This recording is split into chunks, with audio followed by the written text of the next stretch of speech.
Assalamualaikum warahmatullahi wabarakatuh. Good morning, everyone. Today, I would like to present my material. It's about the innovation in teaching reading. So, what does reading mean? Reading is an exercise dominated by eyes and brain. The eyes receive message, and the brain have to work out the significance of this message. By Harmer, 1991. Reading is a complex activity that involves both perception and thought. As teachers, we believe when we say reading is a power, but for students to believe that reading is the power is not easy. Then the teacher should put them in position to experience the power of reading. Next, some strategies that can be used to develop the student reading comprehension are reciprocal teaching strategy and phase theory. What is reciprocal teaching strategy? Reciprocal teaching is an instructional procedure designed to enhance students' comprehension of text. According to Pelinsar, reciprocal teaching is an instructional activity that takes the form of a dialogue between teachers and students regarding segments of text for the purpose of constructing the meaning of the text.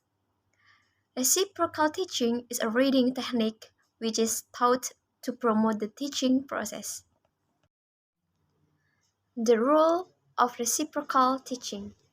Reciprocal teaching refers to an instructional activity in which students become the teacher in small group reading sessions.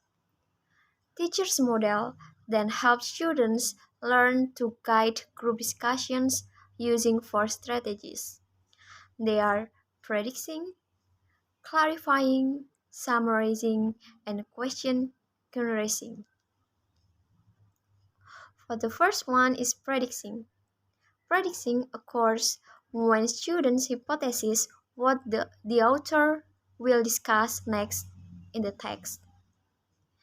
Students must activate the relevant background knowledge that they already possess regarding the topic. Question generating reinforces the summarizing strategy and carries the learner one more step along in the comprehension activity.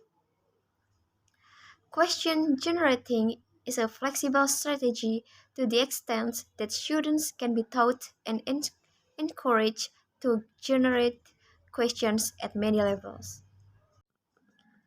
And then clarify. When the students are asked to clarify, their attention is called to the fact that there may be many reasons why text is difficult to understand.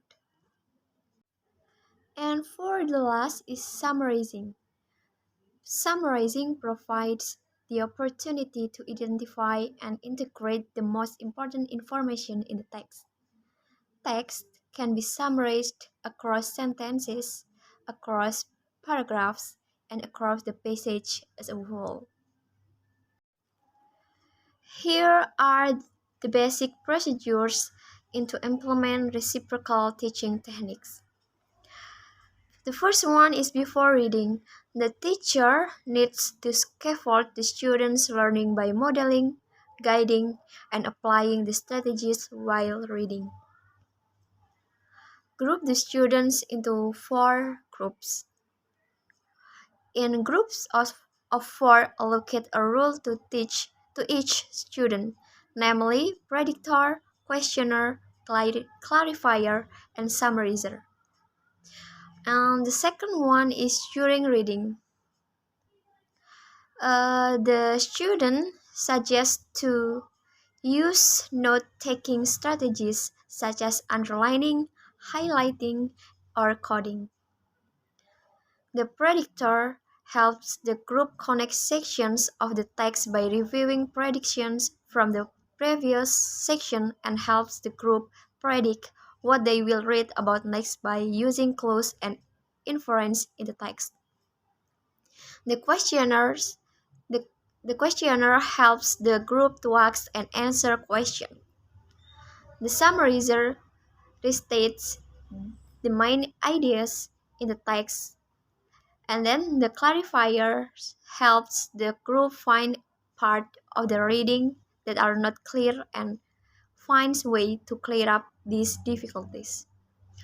And then after reading, the students will clarify again with other groups and teachers. The student can be asked to write down the summaries or report based on the discussion. Also, the students can be assigned to present the results of their discussion in front of the class. Okay, so we are going to the next strategy.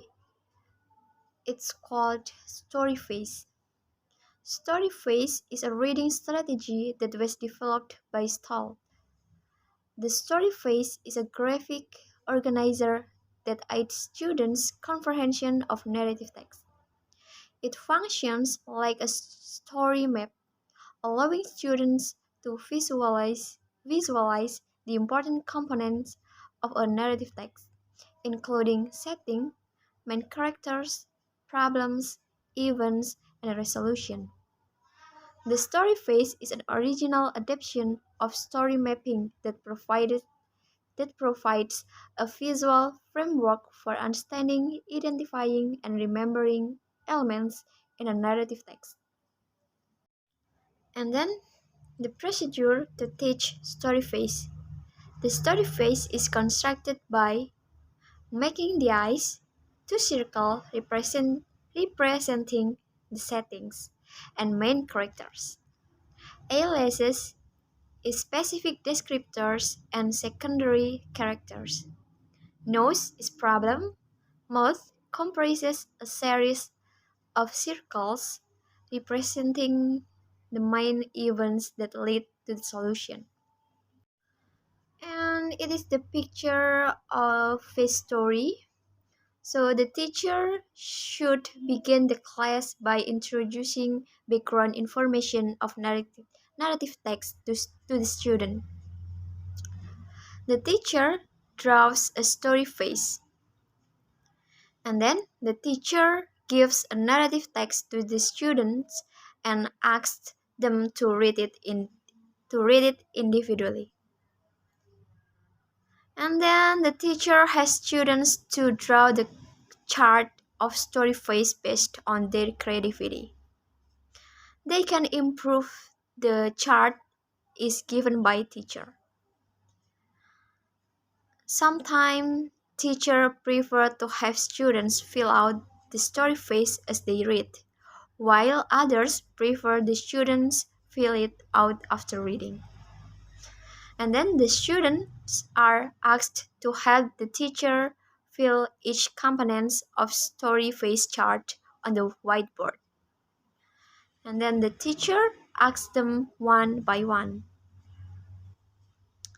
Nah, so in the picture, in eyes, there are settings and main characters.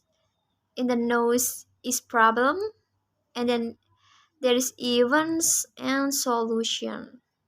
There are two pictures here, happy face and sad face, that you can use. So that's all from me. Thank you for your nice attention. Let me know if you have any question. Wassalamualaikum warahmatullahi wabarakatuh.